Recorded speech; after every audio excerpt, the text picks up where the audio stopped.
Welcome in, ladies and gentlemen, to Sports Time HQ. I am your host, Fernando. Joined with me today is, of course, my co-host, Gary, but a special guest star, lead analyst in NFL Fantasy en Español, Mauricio Gutiérrez. Mauricio, ¿cómo estás hoy? Bien, encantado. Really happy to be here with you guys. Thanks for the invite and looking forward to talking about fantasy football. It's mid-June and we have to start practicing. We have to start mock drafting. We have to start looking for the players we want in our teams and obviously the ones to avoid as well. Yeah, must-have players and must-avoid players. Each of us are going to give our breakdowns on our players that we think are players you need to have and players you need to avoid. Gary, how you doing today? I'm doing good, man. I just want to say, Mauricio, you might have to be my favorite guest on the show that we've had so Thank you, far. I man. see the OSU hat in the back. What's that all about, man? The Ohio State hat. What's The that all Ohio about, State. man? I'm a Ohio State fan, man. And Are you? Me as well. actually, Me as that well. hat actually is signed by J.K. Nice. Dobbins. Oh, that's awesome. That's Yeah. awesome. That's one of my favorite. That's one of my favorite Buckeyes ever, honestly. Me too. Yeah, go Buckeyes. I have Yes, I sir. have I have a time with J.K. Dobbins at Guadalajara like 2 years ago. He went to my hometown and we went to a soccer stadium to watch football. wow. We went to Tequila to take That's some awesome. tequila shots and all that stuff. It was Yeah, yeah, really yeah. cool. Yeah. That's awesome. My goodness. And Mauricio, I got to ask you, who is your favorite NFL team? You see, like it is Ohio State, and there is a Houston Oiler helmet over there. I saw that. Yeah, I'm a Houston Oiler fan. That's what I say, and I'm a Tennessee Titan fan. Like Yeah.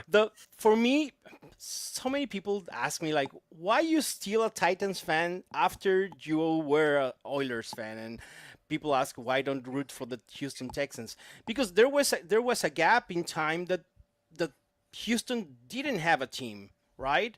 When the Titans moved, then the Texans were founded. There was a time no team in Texas, so in Houston, I'm sorry.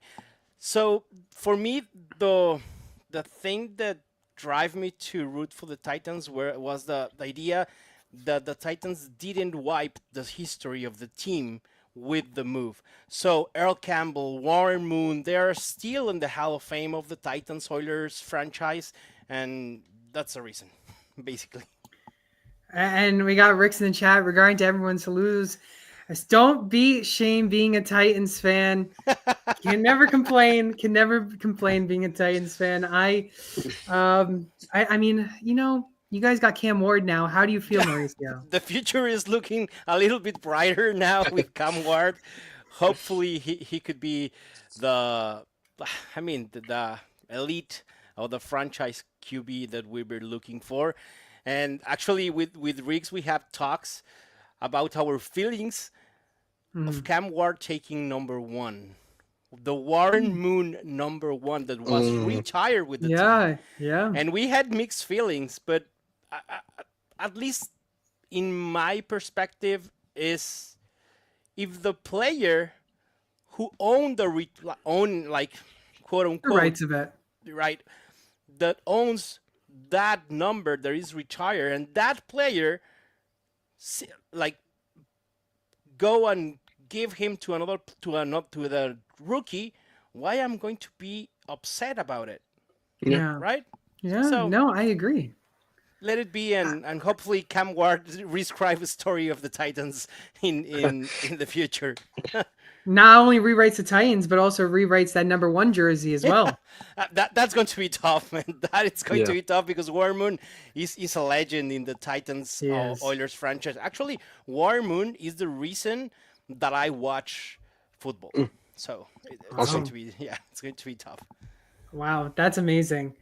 Well, let's get into, you mentioned J.K. Dobbins, and we'll get into the news and notes right into it. And J.K. Dobbins, he found himself a home. We already knew that he was having dinner with the Denver Broncos, but he is now signing. But it's not like a normal signing. He's signing a 1-year, $5.25 million contract.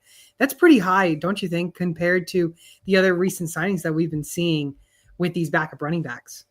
It is, and if you compare that signing with what money he signed with the Chargers last year, it was I think 1.5 or 1 Yeah. 1.25 million dollars. It's really it tells you what the Denver Broncos expect from J.K. Dobbins. I know he had a good season for moments, like but after the injury, what he shown it was really incredible, and I think we have to stop the hype train with RG Harvey a little bit, just a Yeah, little bit. Well, I was gonna say, Fernando, we talked about that in our last show, right? yeah. What this, possibility of J.K. Dobbins to Denver means for R.J. Harvey, and I'm gonna have to agree, unfortunately, especially seeing after, the size of the contract, $5 million, definitely wasn't expecting that, but it's kind of a telltale showing that Denver is for sure going to have him in the mix, whether it's, Yeah, 50-50 carries or just taking goal line touches, whatever it may be. I'm not as high on RJ Harvey as I was earlier before the signing. Yeah, I mean, to think that he's getting paid that 5 million, it's not like he's going to just be a regular backup. They're going to have J.K. Dobbins play in this offense, and we might see a committee between R.J. Harvey and J.K. Dobbins.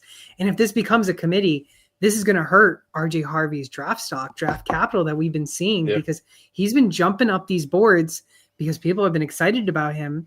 But Mauricio, you've been trying to say pump the brakes a little bit on him. a little bit. Yeah, it was the ADP. It was crazy. He was like flying off the boards. RB 16, RB 17. It was Well, really getting really crazy and expensive.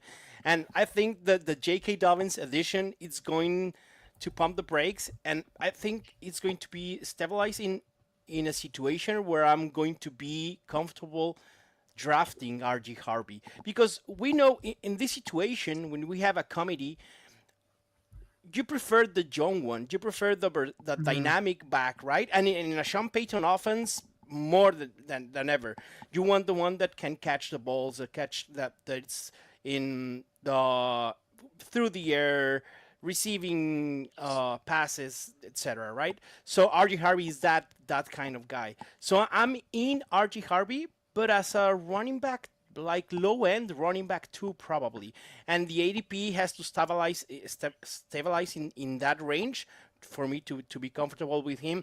And the addition of J.K. Dobbins, I think he's going to have that feeling. Yeah, and right now, comparing it right now to Fantasy Pros ADP, right now RJ Harvey is being drafted as the RB 16. Now it's still early before we get to really redraft month, but I mean RB 16, that's way too high. That's yeah, way too high. It was, it yeah. is. Going into some other running backs who found some homes, it's Nick Chubb. He is signing with the Houston Texans, 1 year, not so big, $2.5 million deal. Of course, Nick Chubb, a Brown native that Gary loves. But this is obviously the concerns with Joe Mixon's injury.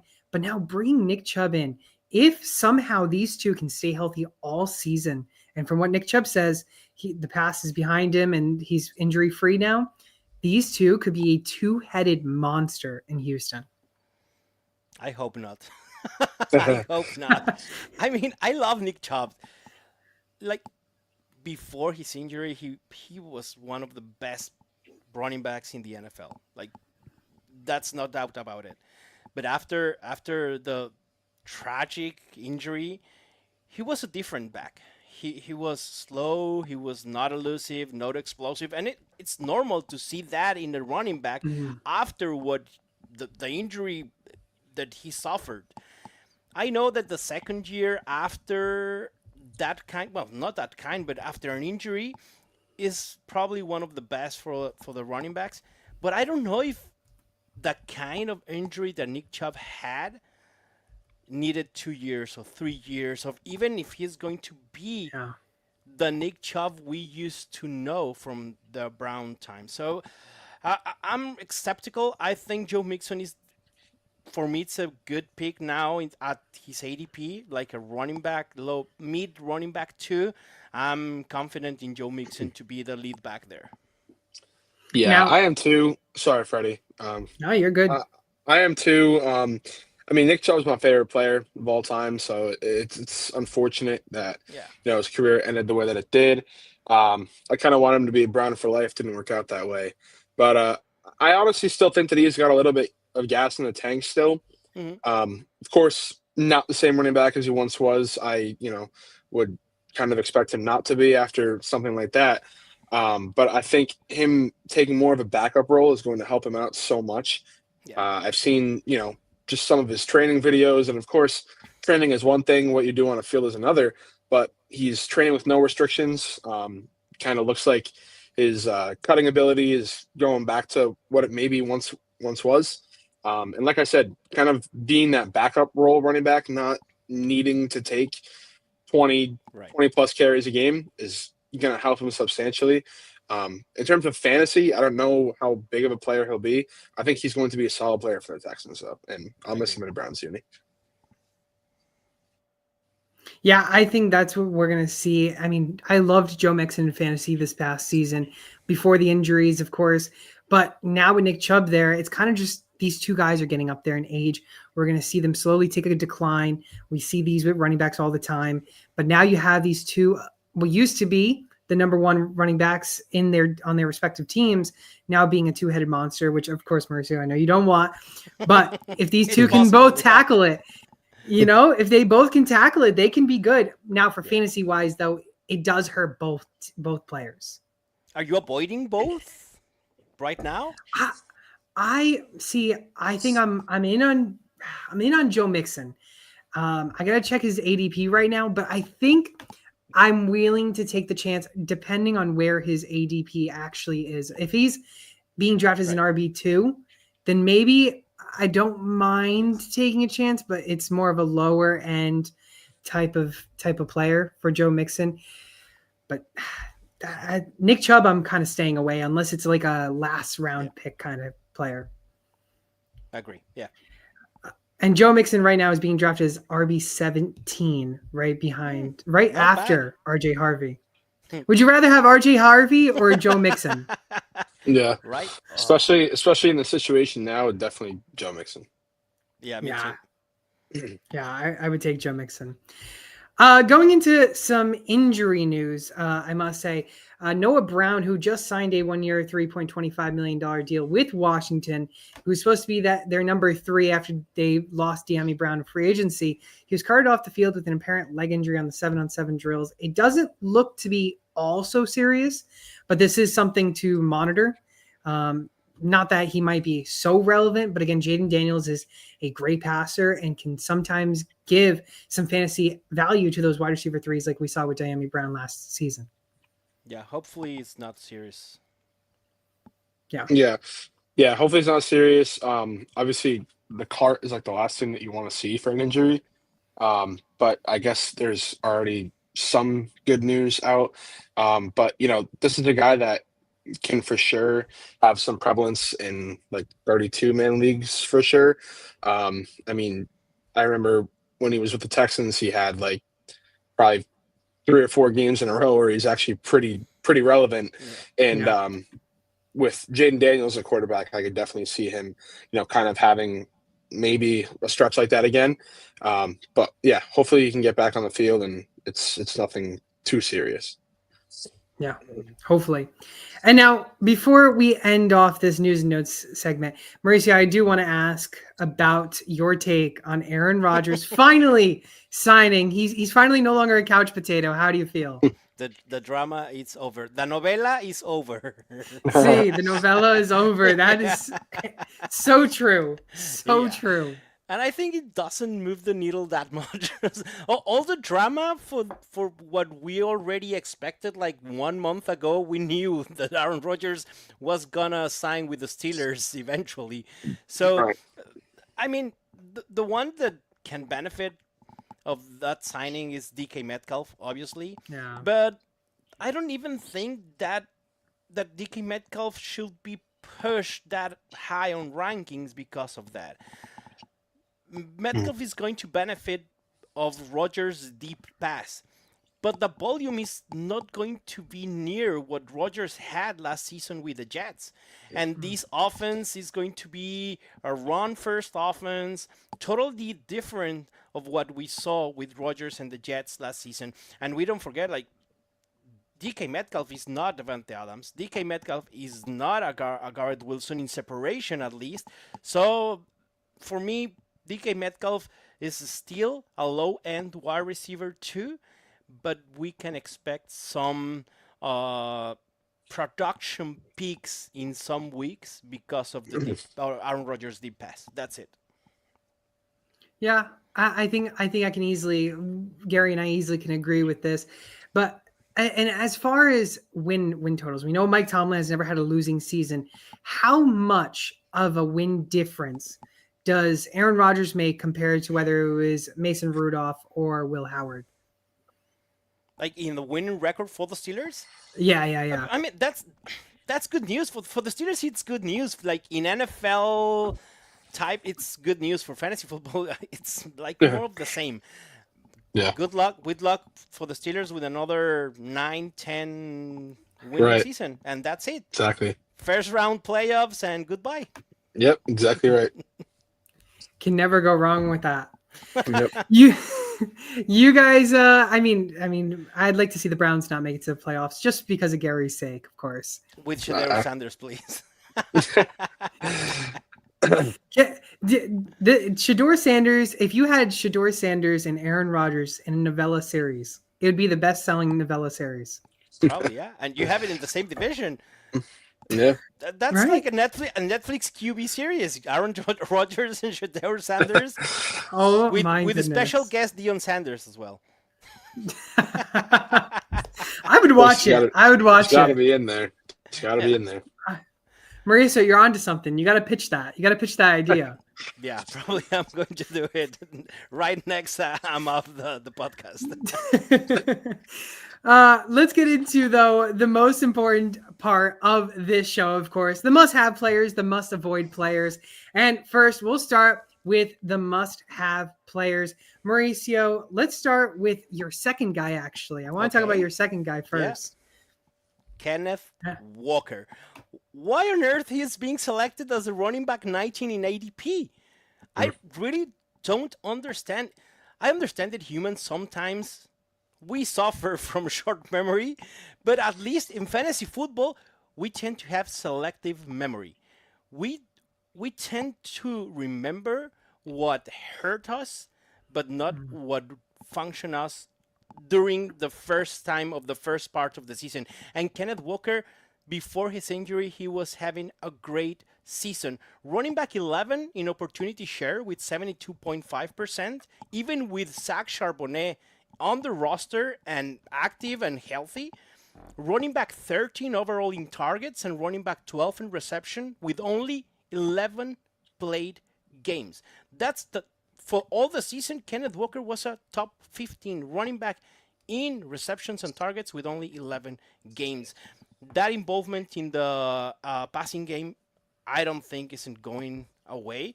Actually, it could even increase. If you see what the Seattle Seahawks have in weapons for Sam Darnold, is Jackson Smith-Jigba. Yeah, it's Cooper Kupp. Yeah, they add Elijah Arroyo. But Kenneth Walker easily could be the third in targets in that team. So I love him. He was running back 12 in fantasy points per game and running back 6 in expected fantasy points last season. And I think that you can grab a running back, like I said, running back 19 in ADP, and totally could be a top 12 running back this season. Yeah, I definitely agree with that. I'm actually kind of surprised he's being drafted that low. I'm honestly not a Kenneth Walker fan, but I think he's definitely getting disrespected at that ADP. I mean, obviously, it's for the most part the health, or at least for me, it's the health factor, because when he's on the field, he is a great player. The Seahawks love using him both in the run game and the passing game. So as long as he stays healthy, I can 100% see where you're at with this, and I couldn't agree more. Kind of like a guaranteed like top 12 running back if he's fully healthy. Yeah, and I'm completely on board. And Mauricio, like you said in the very beginning of that take, what hurts you the most is what you really look at. And I've had Kenneth Walker on my team before, and those years where he injured himself, and he was such a highly drafted player for you, and then he hurt you. You kind of just shadow him, put him in the shadows, and the way sorry, from the way that you remember, like for us that we had Kenneth Walker, it was like it's not even that. Oh, I miss Kenneth Walker during that span of 6 or 7, 8 games after week 11. No, what you remember is Kenneth Walker got injured and he screwed my team. That's it. Exactly. And that's the error. That's the mistake in fantasy football. And that's the thing that you also have to make sure that you pay attention with, because Mauricio, like you said, he's being drafted as the RB 18. That is already kind of a lower end RB2. The fact that you can get him as an RB2 who just finished as a low end RB1, I mean, I'm all in on the value. The value is there for him for you to take. I mean, again, RB 18, that's after, didn't we say that is after RJ Harvey? And Joe Mixon as well. Yeah. Like, it's crazy. I would take Kenneth Walker right now in fantasy over those two players. Yeah. I think that was that's a great one there. Gary, who is your guy? Yeah, so I took two guys who I felt like are a little bit more on the dicier side. My first guy was Chase Brown. And I mean, here's a guy that we've talked about all last season, right? Fernando. I mean, he was like one of our favorite guys, mine and Keith's at least. My only issue now, I didn't look at it before, is that he's being drafted as the RB12, which, listen, I could see him totally finishing around there, but that's a little high for my liking. However, I think his usage rate has gone up within the last 2 seasons, and I think that he is going to be an absolute stud for the Bengals this year. It's just, obviously how much they really actually run the ball, because they have Joe Burrow, Jamar Chase, T. Higgins, that unbelievable versatile passing attack. But I think, this guy is so efficient. If his touchdown numbers can go up, then I could see him easily having a top 8 running back season.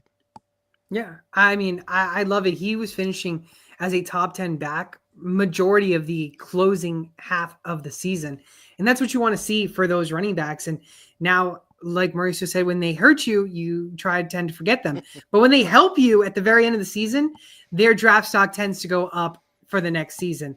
And that's what we're seeing with Chase Brown. That's why his value is at the RB12, which I wouldn't say I hate all too much. I didn't expect Chase Brown to be the type of running back that we saw in fantasy last year, but did he impress me? 100%. Yeah. Am I now in on him? I'm in on him. And the offense is a high-powered offense, so no matter what, you're still going to get those points with those players. Right. Yeah, that's the type of running back you want in a high-octane, explosive offense, almost a 3-down back. And the Bengals didn't add much in free agency or the draft. So is Chase Brown that 3-down back, like workhorse for him? Yeah.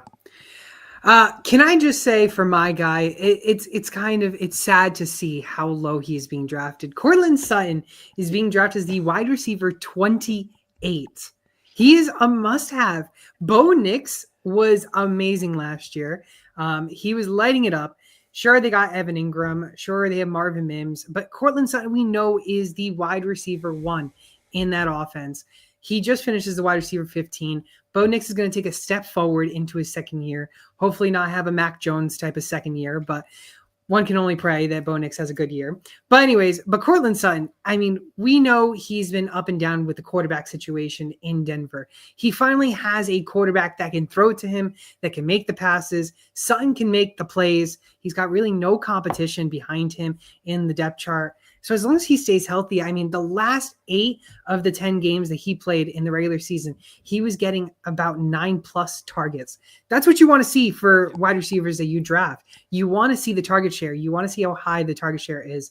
And him getting that 9+ targets a game, that is leading to fantasy potential. And I mean, sure, I'll draft him as a wide receiver 3, but he's really a solid wide receiver 2. Maybe low-end wide receiver 1. It's kind of a bargain right now, Courtland Sutton. Right. Yeah. Yeah, that is actually a crazy ADP. To be honest, with you. I wouldn't expect him to be there. I would have probably expected early 20s, maybe even late teens. But yeah, I mean, you kind of have to think he's going to have an even better season than he had last year, which is kind of crazy to say because he had a really good year last year. Um, but he's got a young quarterback, and I feel like he kind of hasn't found his stride with his guy yet. I feel like he just did with Bo Nix, and I think they're both only going to improve. So I like it. Yeah, and Yeah. it isn't a crowded wide receiver core Yeah. there. Yeah, I mean Pat Bryan, Marvin Mims, but come on. That's Cortland They have Sutton's Evan number Ingram. one. Yeah, and Evan Yeah. Ingram. Yeah, Evan Ingram could be at like top 10, top 8 tight end. I get it. But Bo Nix already developed that chemistry with Cortland Sutton, and I think he can crush that ADP easily. Yeah. Yeah, and he's got to be one of the most valuable pickups in fantasy for that It's not. ADP. It's Of like course, with name, it's not a sexy name, Cortland Sutton. If you think no, about no. Cortland Sutton, it's not like a sexy name that, oh, I'm going to win a fantasy football league with him. No, he isn't. It's like a Jacoby Myers type of guy, probably. Yeah. But he produced and he could. I mean, the best strategy in drafts is taking guys that you think that they're gonna crush that ADP. That's the Yeah. investments you want to do every single round. Yeah, you never want to take a guy that's he might be a little too valuable on like Yeah. where his ADP is going, like because then you know that you're probably drafting him at his ceiling, and that's not Right. what you want to be There you drafting go. for. Yeah. You want people that have a good ADP floor or maybe mid floor where you know the ceiling could be very high potential. Right. Mauricio, who is your next guy? Because I think I'm gonna have to mention some stuff with him. Talking about potential upside risk, Christian McCaffrey. I know people is scared about him of what happened last year, but let's remember that McCaffrey was already injured before the season even started in 2024. And that's not the case. All the reports, all what Kai Shanahan, Brock Purdy has told us is that Christian McCaffrey is 100% healthy. I know the 49ers told us the same thing around June and July last year, and then in August it was totally a different story.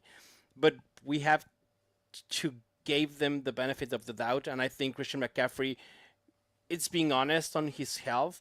And are we really just avoiding him because of fear? There's no place for fear in fantasy football. If you draft with fear, you are not getting upside, and upside wins championships. It's quite possible that for me, that no player being drafted in the first round has the potential in the cost benefit ratio like Christian McCaffrey. I mean, we're 2 years ago, McCaffrey was a beast, was the Saquon Barkley type of season. And now, all of a sudden, Christian McCaffrey, yeah, I don't know, because he gets injured. Yeah, everyone gets injured. Yeah. No, I certainly get it. I'll be honest with you.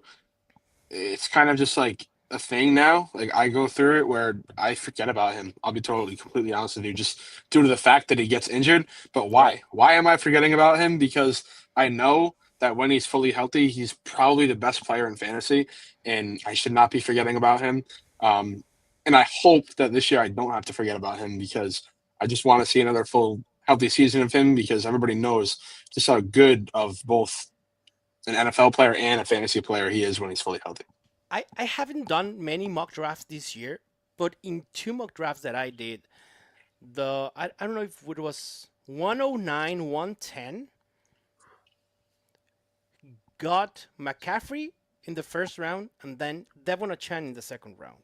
Imagine starting your fantasy draft with those two PPR monsters. And even Yeah. if we think like there's the narrative that yeah, the 49ers could limit McCaffrey. I get it. And it's totally understandable.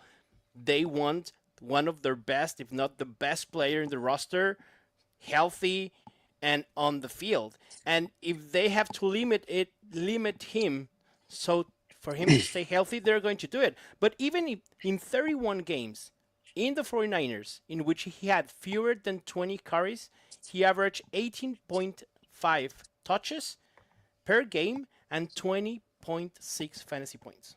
He's the guy that can do everything with less opportunities. He's that kind of guy. Yeah. So I'll ask you this, Mauricio, based on what Rick's is asking, in which round are you willing to take CMC? Is he a late second or is he a late first? It's a late first. Totally late first. You're not going to find Christian McCaffrey in late second round. If that happens in your mock draft, come on, you have to pick him and then go and plan a parade to celebrate it. Yeah. Well, here's the negative, because this is the conflict that Mauricio and I are in, because Christian McCaffrey is one of my players that you have to avoid in fantasy this year. Listen, Christian McCaffrey is a great player. Don't get me wrong. When he's healthy, he is great. But based on last year, he broke a lot of hearts because of the 101 pick. I luckily did not have the 101, thank goodness, in those leagues. But I mean, right now he's being drafted, like you said, at the late end of the first round, being drafted as the RB4. I mean, there's players that I'm willing to take a chance more on, whether it's maybe the rookie sensation Ashton Genty, maybe it's Derrick Henry, like you said, like, or even looking down a couple players down more. Kyron Williams, Bucky Irvin, Jonathan Taylor. I mean, we know how big of a name Christian McCaffrey is, and I think that's why he's still being drafted so high. And I think being drafted so high late first after that whole entire dilemma last year everyone was dealing with, I just think it's in, Fernando. Go all in. Go for I'm the all championship. out. Go home. I'm all out. Give me the rookie. Give me the rookie sensation. No Quieto, Okay. Christian McCaffrey. With Ashton Genty, okay, I can get it. But Jonathan Taylor, Bucky Irving, Kyron Williams, I don't know. I am a Jonathan Taylor fan. I'm willing to take, but not at I'm willing the late to take first it. round. All right, yeah, maybe like a mid second round pick. So, Jonathan like Taylor. in strategy, like thinking about strategy, would you prefer to pass on Christian McCaffrey, take a wide receiver, and then take Jonathan Taylor on the way back in the second round? Like, I would probably lean more that way, and if not, it's because right now Henry and Ashton Genty are right there, like back-to-back running backs. Either I double up on running backs and get those two guys, right, or I do get like a top wide receiver option who maybe in the back end is maybe someone like Malik Neighbors, Amon-Ra St. Brown, Nico Collins, like those guys. I wouldn't mind taking a chance on those and then adding Derrick Henry versus getting a Christian McCaffrey who has great talent, don't get me wrong, but there's a big injury thing that we saw last year that it's more on if you're all in, like you said, you swing for the fences and you go for him and you go celebrate. I mean, are you home run or do you strike out? Yeah, no way in the middle. I will say whoever takes him in the late end of the first or early second, wherever he goes in your drafts, he is definitely a guy that has the ceiling to be RB1. We know he can finish as the RB1. Key. That's the key, because if Christian McCaffrey stays healthy, the 49ers are a good team. They're going to have a good offense. Hopefully everyone stays healthy. The schedule is really easy. And if that everything bodes well, Christian McCaffrey could be again a league winner. That's it. That's what you're hoping for. I mean, that's what you're hoping for with any player, I must say. Any player is a league winner. Except if you draft Cortland Sutton or Jacoby Myers. That's true. They can help to go to the playoffs, not to win a championship. But, I mean, yeah, I get it. I get that people is afraid of Christian McCaffrey. I don't care. If Christian McCaffrey stays healthy and he can win me a championship again, I will be more than happy. And if not, so be it. So let me ask you this question. So you mentioned how you would be fine taking like Christian McCaffrey and like Derrick Henry on the 110-2-1 turn. Are you? I prefer Devon Achan over Derrick Henry. Wow. Okay, so Devon Achane and Christian McCaffrey. Yeah. your next few rounds, are you going to aim more just wide receivers Wide and receivers. your team? Yeah. Okay. Probably that combo, McCaffrey, a chain, it's the only combo I could think of me going running back robust. If not, Mm. Okay. probably I'm going to be hero running back or zero RB. But yeah, if I go McCaffrey, a chain, then I'm going to focus on wide receivers rounds 3, 4, 5, 6, probably even 7. I don't know. Mm. Yeah, Yeah, because that's usually how the wide receivers go. And then yeah, afterwards, you take those flyer running backs that you want. yeah. But when that happens, I mean, the wide receivers are going fast this year, not as fast as last year. But when you are like in round 6 and you are like watching in ADP the wide receiver 40 and was like, I prefer a tight end, I prefer a Hmm. QB over those guys, or even running back top 30 if there's one available. So you can mix, but yeah, if you go running back robust in your first 2 rounds, you have to address the wide receiver position at least in your next 4 rounds. Okay. Yeah, I think for me, if there came a time where I actually took McCaffrey at the end, maybe like say McCaffrey and Genty, I think maybe round 4 or 5, I'm gonna take another running back just so I know that I have the insurance behind McCaffrey if he does go down. Because wide receivers are such a deep wide receivers class. Like all the classes are always deep, and you can get Probably flyers at the very end. I'm sensing that this year is going to be a vintage year, and what I mean is like people is going to be drafting like if we were in 2010 Hmm. Oh, with those old running backs. yeah. I think we're going to see a lot of. I don't know if you've been because are you in any dynasty leagues? I'm sure Yeah, you are. I'm in 2 of them. Yeah, And I don't know if you've seen these drafts, but I feel like all these running backs are being so like they're being drafted so high, where yes, I think they could easily fall a little bit lower than where they keep getting reached. Because once you pass really RJ Harvey and Caleb Johnson, next one's Cam Scatterbo, and you might not draft him until like mid to late second round. But sure. some people Yeah. I saw him being drafted as high as 2-1 Yeah, just because he's the last running back that you really know you can take and know you could probably get a starter out of him. I don't know if it sounds crazy. In one of those dynasties, I preferred Bashal Tutin over Cam Scadivo. That's that. Gary, we had Dr. Jesse Morris on the show, Okay. and he's all in on Tutton as well. Yeah, He is. Yeah, yeah, I love I him.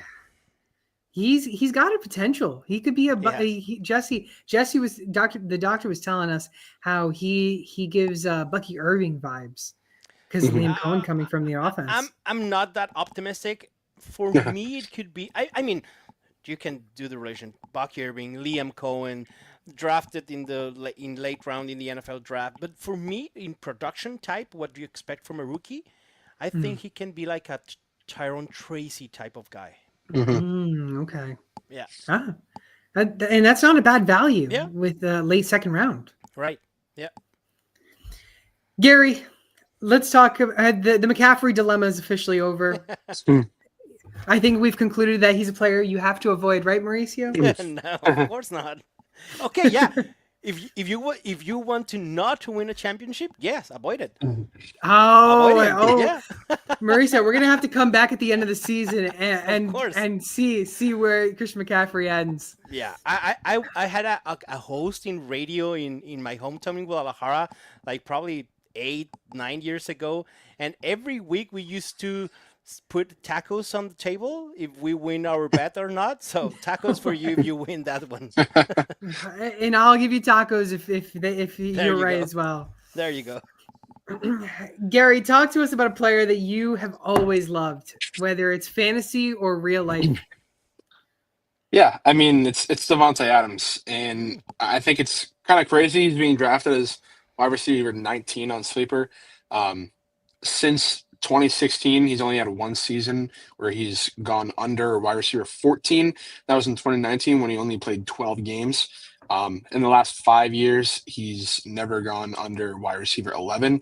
So I mean, here's a guy who's obviously been around the game for a little bit now, and he's a consistent 1K yards per season guy and always pretty high value touchdowns. And I can't help but be excited to see how much he's going to produce with a guy with a cannon of an arm like Matthew Stafford at quarterback. You look at last year, and the kind of the big thing with Devontae Adams was he only caught around like 55% of his targets with the Jets, and I expect that number to go up a ton with Matthew Stafford throwing the football. Of course, I think the actual volume itself will go down because Puka Nacua is there, but at the same time, we just had Garrett Wilson with Devontae Adams in New York, and he still found enormous ways to produce. I think he's going to have even a better season than when he was in New York, and I could 100% see him being a guy that might fly into that wide receiver 10 to 12 range yet again. I think the bigger question is the age, the new team. I mean, Matthew Stafford is great, and he did well with Cooper Kupp and Puka Nacua. And I love your take on the fact that Devontae Adams always is finishing top 10, top 12, top 15. I think right now on Fantasy Pros, he's being drafted as wide receiver 16, which is still kind of like that borderline type of ADP where, like, do you want to draft him? Do you not? And I think it comes down to whether you like him or whether you're fine going to take another guy that's around that wide receiver ADP mark. I think Devontae Adams, I'm fine to draft around the wide receiver 17, 18. Like if he does fall a little bit, I'm fine taking the chance as a low end wide receiver 2. But if he starts to go more higher into the higher end wide receiver 1 or higher wide receiver 2 mark, low end wide receiver 1, I think I'm going to be out on him. Yeah, I agree. The wide receiver, low end wide receiver 2, I'm good with that ADP. Higher, I don't know. I see that Devontae Adams could be a great weapon for Matthew Stafford. I'm not really sure if the Rams and Matthew Stafford can give us again 2 wide receivers on the top 12. And we are counting on Puka Nacua to be like top 5, top 8 at least, right? So for me, it's really, really hard to think about it. But yeah, Devontae Adams, easily I can see him like high-end wide receiver 2. And if I can draft him as a wide receiver 2, I'm good with that. Yeah, I think that's fair enough for Adams. To close it out for the must-have players, I'm going to go with CJ Stroud. He is a guy that kind of, he finished as a QB 11 in his first season. Last season, didn't do so great. Dealt with a lot of injured players. The offensive line wasn't the greatest. And, you could argue it got a little bit worse. They did spend some draft capital on it. Right now, CJ Stroud is being drafted around that QB 17 mark. But I think we know that there is a chance where he can finish as a top 12 quarterback. I think there is a lot of ceiling still left to where his ADP is going. And we know about Tank Dell's injury and everything, but Nico Collins, then they draft Jaden Higgins, who is T. Higgins' brother. There's a chance that we could see this duo, and if Tank Dell can come back healthy, fully healthy, Joe Mixon, Nick Chubb, this team could look really great. Not to give any Tennessee Titans fans some sadness on not winning the division, but I think CJ Stroud could easily beat his ADP this year, and I think this is why he's a must-have player, because I think no matter what, if he has a terrible season again, there's no chance that he finishes under a QB 15, 14 mark. What's the ADP? QB 17? Yeah, QB 17. So almost free in 1 QB leagues. Yeah. There you go. Who doesn't want someone free, almost free, that can give you top 12 numbers? Yeah. It's a no-brainer. Yeah, Freddie. I don't think either one of us OSU fans are gonna, kind of go against what you're saying here. I'm glad. Go Buckeyes. Right, exactly. He did have a down year last year, and that's unfortunate after such a great rookie year. But I think, I'm not going to pin the whole blame on his offensive line, but that O line is just terrible. And, I kind of want to throw all of what happened last year out just due to the fact that also he never had a full healthy wide receiver core. So, Exactly. we've seen this numerous times where guys just look totally out of sync when, everybody else in their offense is out of sync. So I'm not really going to pull a plug on CJ Stroud yet. I think he has all the talent in the world. And, to say that he's being drafted as a quarterback 17 just based off last year is a little bit crazy. I think we're starting to kind of forget what he did in his rookie year. And I think, it's only the beginning for CJ Stroud. So if you have him in Dynasty, just know he's going to turn up in the next few years. I've been trying to get him in every Dynasty league I was able to get him in. Those are must-have players for me: Cortland Sutton, CJ Stroud; for Gary, Chase Brown, Devontae Adams; and for Mauricio, Christian McCaffrey and Kenneth Walker. I do want to quickly just give an honorable mention to Terry McLaurin, who's being drafted as the wide receiver 18 in ADP right now. Just a cool honorable mention. The fact that he finished as wide receiver 7 in PPR, I mean, that's a little criminal that he's being drafted as a low-end wide receiver 2. And hopefully all this contract situation can push the ADP even lower, and that's going to be awesome. Yeah, once again, the Patriots. Once again, Fernando, I don't think any OSU fan is going to go against you here. Yeah. I got to make sure I throw out the OSU fan It's stuff. OSU league. I mean, yeah, it is. Yeah, what for the wide receivers and everything? They're just so good, man. So good. That's why you don't draft Vikings players. I'm kidding. I'm kidding.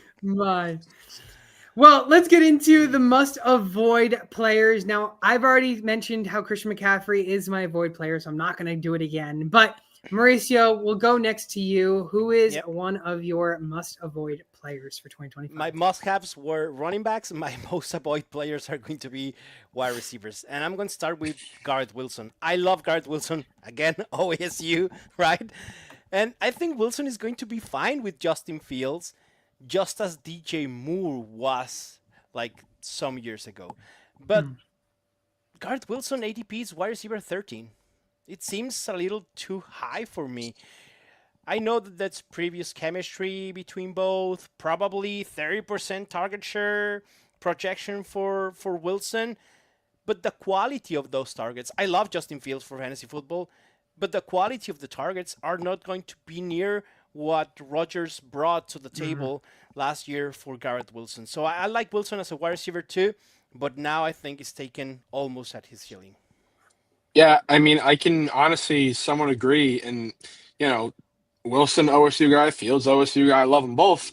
But I have to agree in the sense that, we did see this chemistry at Ohio State, but Fields was not running nearly as much at Ohio State that he is now in the NFL. And we have to factor that into how it's going to affect Garrett Wilson. And I think it's not going to affect him positively much. I agree with you in the sense that wide receiver 13 is maybe a bit too sharp for me. I wish he fell to that, same range as Devontae Adams, 16, 17 range, because then I would 100% pull the trigger on him. I still think he's going to have a good season, at least, in the actual league itself. I don't know how it's going to translate to football. I hope good. I hope we're wrong because, again, this is a guy that we both love, and I would love to see him succeed and do good things, especially being so young. But, yeah, I'm going to have to agree with you slightly here, Mauricio. Yeah, I'm also a Garrett Wilson fan, and to see that his ADP is being drafted right around to where he finished last year, you could say it's good value for what happened, but it's not like the team stayed the same. The team completely changed again, and that's what makes the biggest difference. I mean, Garrett Wilson's worst season was wide receiver 32, best season last year, wide receiver 11. In between was that wide receiver 19 rookie season. Gary, like you said, if he was being drafted that low-end wide receiver 2 mark, I think I'm willing to take the chance on Garrett Wilson. But being so high, I think I would be actually avoiding him, which is sad to say. Yeah, it is sad. Gary, who is your guy? You decided to go a different route. Yeah, so I went the quarterback in Justin Herbert. And the reason why, I think, is just due to the fact that I can see the run-heavy offense coming now from Jim Harbaugh. I mean, this is what we saw at Michigan, and I'm not going to say he's 100% trying to replicate it by any means, but I mean, nobody expected them to draft Amari Hampton, and that kind of took NFL fans by storm. And they already have a great offensive line for run blocking. They just got Najee Harris from Pittsburgh. They didn't re-sign J.K. Dobbins, but I mean, they ended up going a different route. So I think they're going to turn into this run-heavy first team that we kind of are used to seeing, but not used to seeing with Justin Herbert being there. I love Trey Harris. I think he's going to be a stud for them, but I think Justin Herbert is not going to have, the same impact that we kind of have seen from him in his first few years in the league and what we honestly have been waiting for since his rookie year. Yeah, I mean, this one's an interesting one to me because I do love Justin Herbert as a player. Yep. But again, for fantasy, he has got a ceiling as high as the quarterback too. We've seen him do that. But we've also seen him finish as a QB 17. And that's a big range that makes you very unsure on where this quarterback could finish. Like you said, with the running back additions, I mean, sure, they added Trey Tuck and the wide receiver, yeah. And it's now makes the question, like, where is he going to be drafted? Where can he really be? Where's his true value at? And I think after this season, we may actually see where his true value could end up being. So the 14 could be a little high, but it's kind of like that borderline, like maybe I'll go with someone else, like CJ Stroud at the 17. Yeah, or Justin Fields. Yeah. Right. Exactly. I mean, right now on Sleeper, he's being drafted as quarterback 11. So Justin Herbert? Justin Herbert. Wow. On Sleeper right That's now, high. he is in between Kyler Murray and Brock Purdy. No, gracias. Yeah, I couldn't agree more. I thought it was a little bit high. I'm glad you guys kind of agree with me. But like I said, I mean, I think, even just if they're not turning into a running back or running first team, I mean, he's been on a decline for a little bit now, and as much it pains me to say because I loved him when he came into the league, but he's been on a tad bit of a decline ever since. And I mean, we literally saw, in my opinion, the worst out of Justin Herbert in that playoff game versus the Texans when he threw 4 picks. Yeah, very true. Very true. I think this is going to be a big season to watch. Yeah. All eyes will be on him. Probably his biggest, in my opinion. Biggest.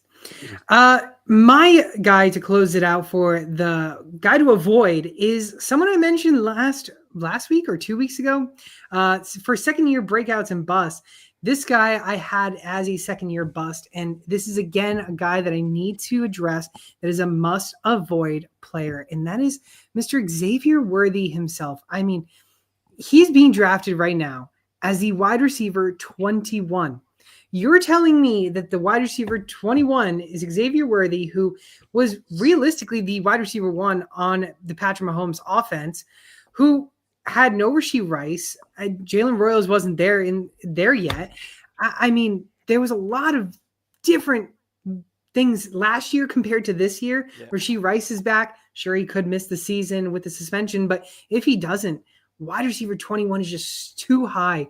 But all that, for a wide receiver that was wide receiver 1 on that offense last year, you're telling me he finished as a wide receiver 33, and you're willing to still draft him as the wide receiver 21 this year. Make that make sense. There's too big of a margin. Second years are better, Fernando, and Pat Mahomes is the QB. I mean, keep drafting Xavier Worthy at your will. Keep drafting it. I don't want him at that cost. No way. Yeah, listen, keep drafting Christian McCaffrey and Xavier Worthy, and you'll be great. Give me Rashee Rice. Give me Rashee Rice over. I was just about to say the same thing. I'm a fan of Xavier Worthy, but that's a big price in my opinion. And you see Rashee Rice essentially going at the exact same spot, or I mean, depending on the draft, probably a little bit before or a little bit after. I would assume before though. I think he's the clear wide receiver 1. I mean, although only playing those first 3 or 4 weeks, whatever it was, he was exploding onto the scene, and he was, taking the league by storm. Nobody really expected him to break out like that whatsoever. If, he can even come close to that after blowing out his knee, I think he's a guy that we could talk about possibly being as a guy that should be a must-have in this list. Rashee Rice, that is. So I think Yeah. kind of fading Xavier Worthy at that asking price. Like I said, I'm a fan of his, but that's definitely a big price. Way too high. Way too high. That's Uh, I'm sorry. One of my friends that doesn't play fantasy football, that the one thing that Gary said, like, yeah, I'm a fan of him, but I want to avoid him in fantasy football. It doesn't make any sense at all outside of our fantasy community, right? Right. yeah. Yeah, Right. It's so true. It's so true, yeah, though. it's Oh awesome. my!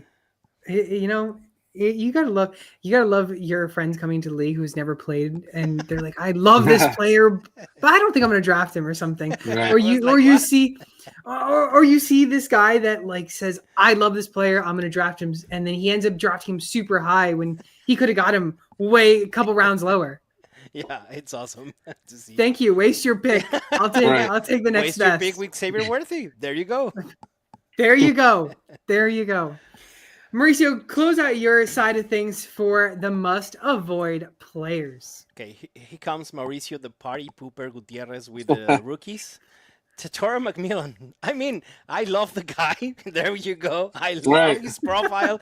I love him as a prospect. There's draft capital on him by the Panthers. He's going to be the primary weapon of Bryce Young, but still, wide receiver 26, ahead of DK Metcalf, Say Flowers, George Pickens, Calvin Ridley, Jalen Waddle, Jordan Addison, even Jawan Jennings, or Romo Dunce, for God's sake. I mean, there are too many players going after him that I prefer in my team this season, because we don't know if we are in a Malik Neighbors type of situation or Mm, Marvin Harrison one. And it's Mm. only context. I'm not expecting Tatora McMillan to be Malik Neighbors like all of a sudden, or Marvin Harrison. The profile were totally different as a prospect.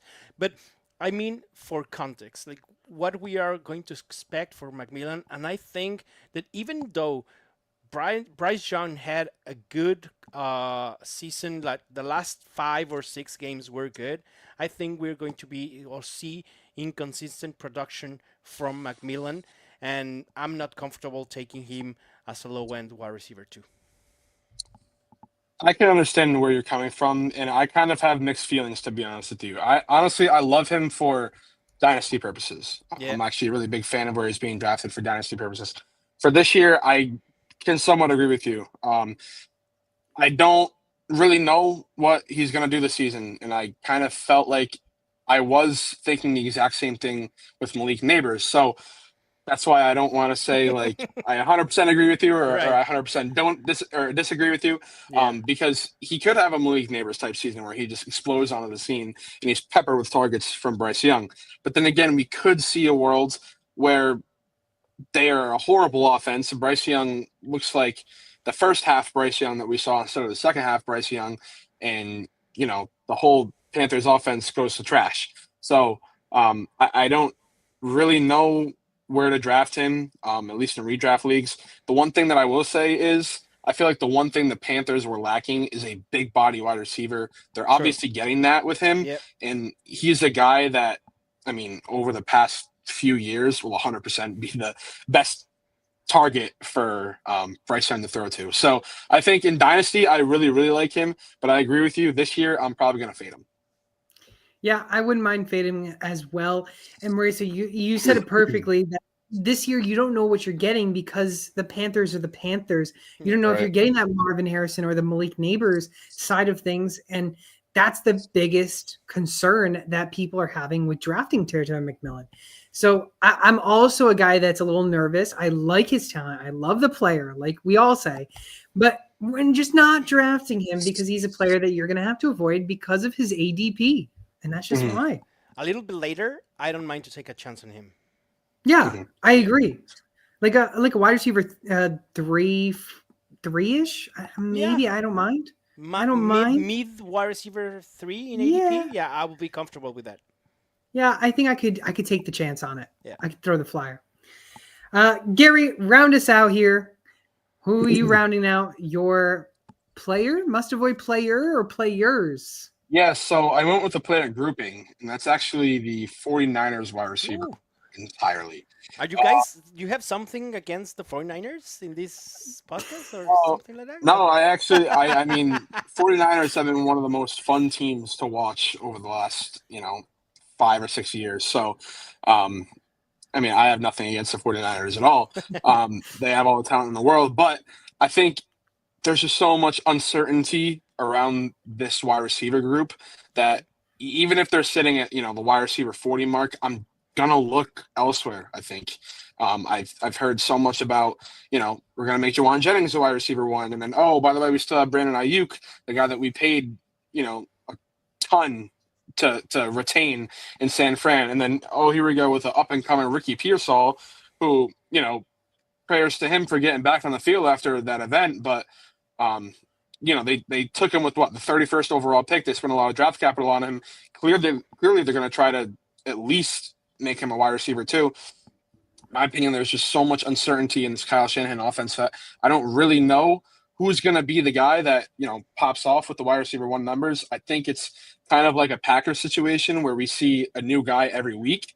And it's just not sustainable for me to have one of them as even my flex play, every week.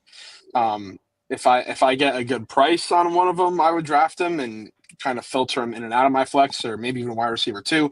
But not a guy, or none of these guys I would expect to have consistency throughout the season, if I'm being 100% honest with you.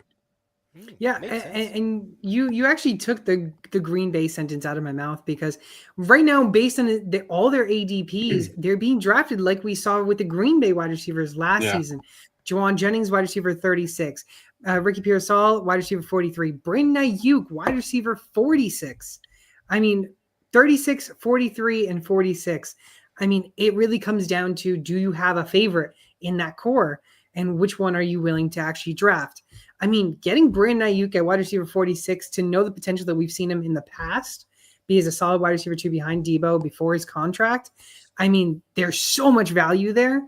But again, who is going to show up each and every week?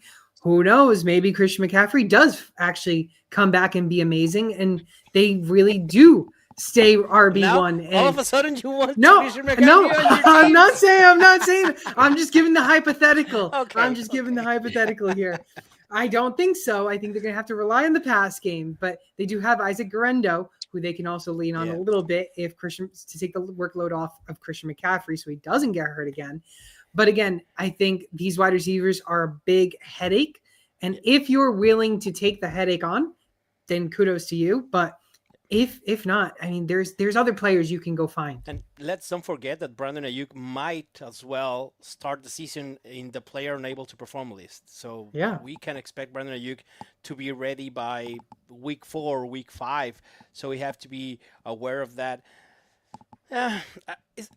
The price of those wide receivers, I don't mind to invest at cost, right? Like I did in the past with Romeo Doubs and Christian Watson and Jaden Reed, like taking that same thing that you were talking about, Gary. I don't mind to do it with the 49ers because we know it's a good offense. We know they're linked to a good QB and to a really great offensive mindset in Kyle Shanahan. Yeah, no, I totally understand. Honestly, I really don't hate the prices of them either. It's more so the fact that, like, say I take whoever, either Ayuk or Jennings, because I would assume they're the top 2 options, in like the 7th or 8th round, whatever. And one that ends up, drastically falling to the wide receiver 3, and they have a very outlandish season, and the other guy is popping up to have wide receiver 15 numbers. Yeah. That's something that I could 100% see, and you're kicking yourself for not taking the other guy who is literally right at your fingertips because they're being drafted right in the same spot. And maybe even the unlikely scenario, but that Ricky Pearsall turns into the wide receiver 1.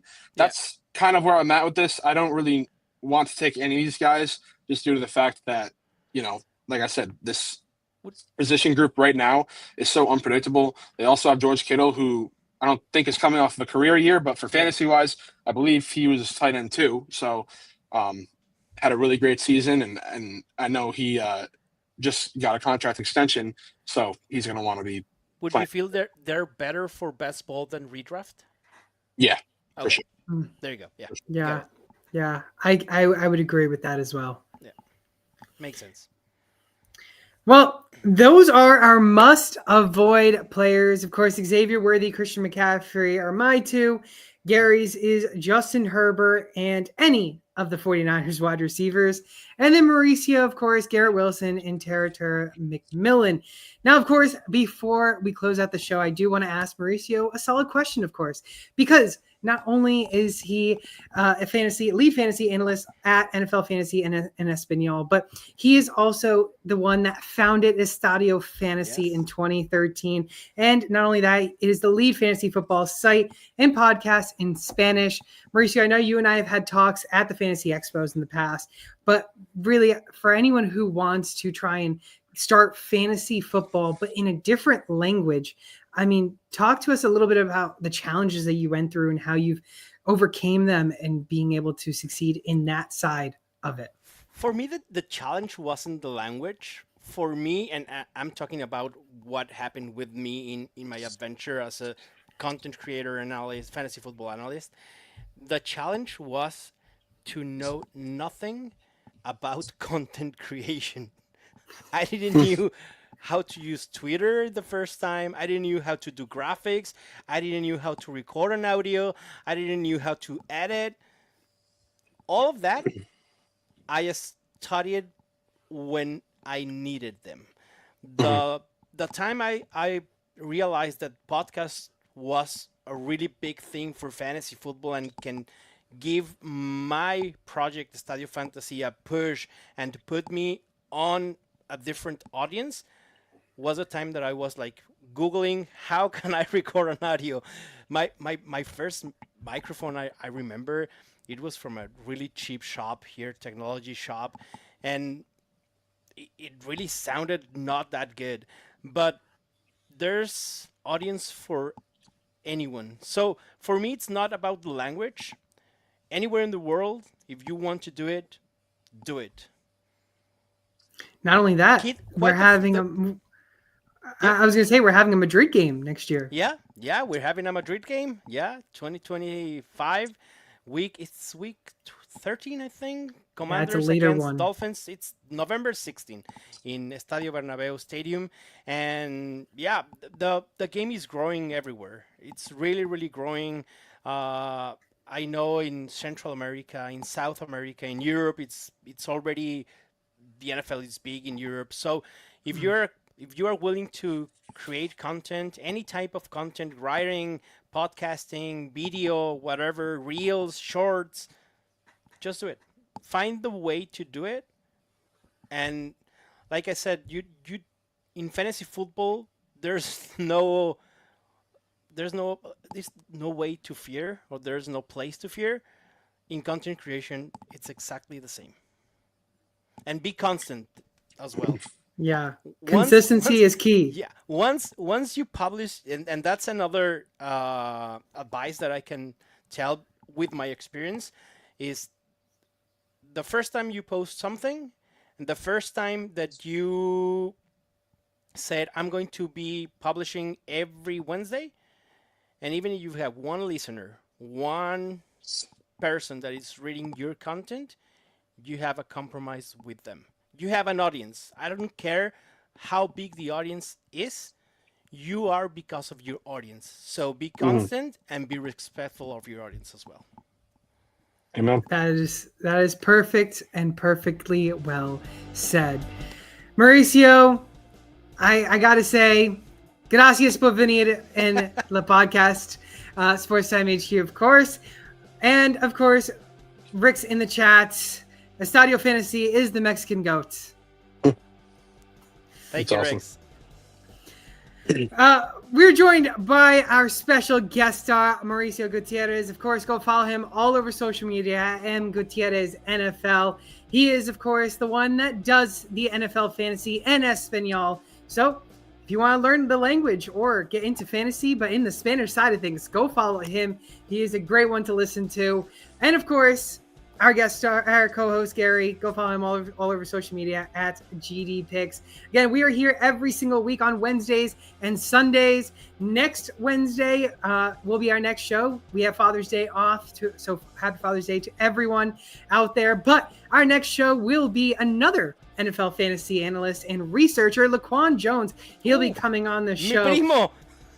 His primo, his brother, of course.